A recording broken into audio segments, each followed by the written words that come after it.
So first, I broke down when I'm looking at strength of schedule. I don't look at win-loss records from last year, especially this offseason. There's been so many changes. So with regards to strength of schedule, we like to look at the Vegas predicted win total.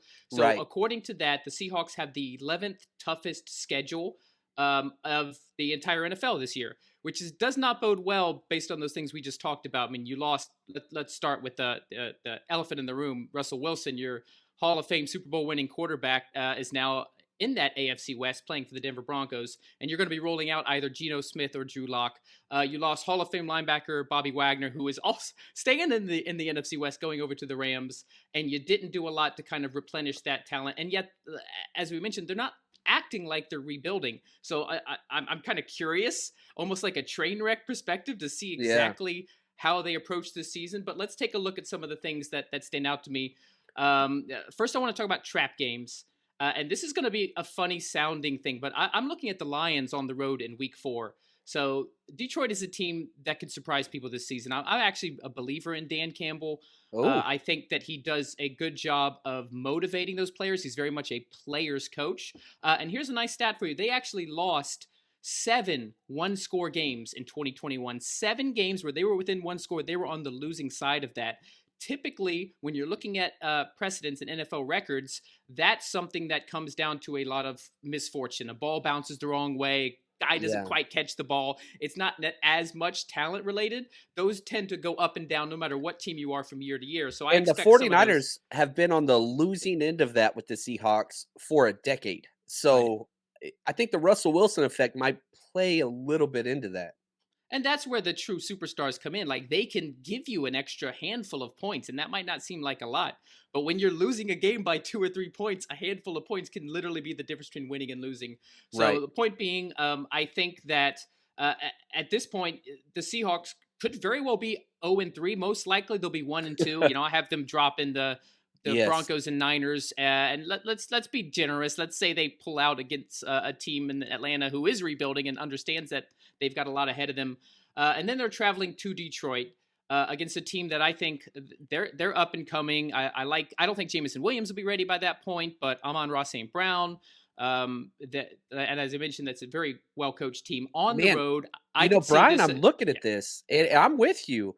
It is quite possible that Seattle could be 2-2 after 4 games. And that's insane to me that that is a possibility. But whenever you look at the Falcons and the Lions, those are some bad teams. Now, if for some reason the Seahawks are not 2-2 after week 4, their season's basically over. And when I went through and we were going to do record predictions, I actually have them starting 1-3. I have them losing Oh, on the road to Detroit. I have Atlanta as the only team in these first 4, and starting off 1-3. With a team, like I said, that for some reason thinks they're contenders mentally, that can really screw up the motivation. And that's before they, short of the 49ers game, they haven't even gotten to the rest of the division. There's just and the rest of the AFC West. There's just so many tough matchups. 11th toughest schedule. It was hard trying to find wins for this this Seahawks team. is this is awful. Like, Yeah. I feel bad for them. I don't feel bad for them. I'm very, very happy about this taking place. But man, you go through those teams. Good gosh, I think there's 3 decent winnable games in the first half of the season. Week 3 Falcons, week 4 Detroit, and then the New York Giants.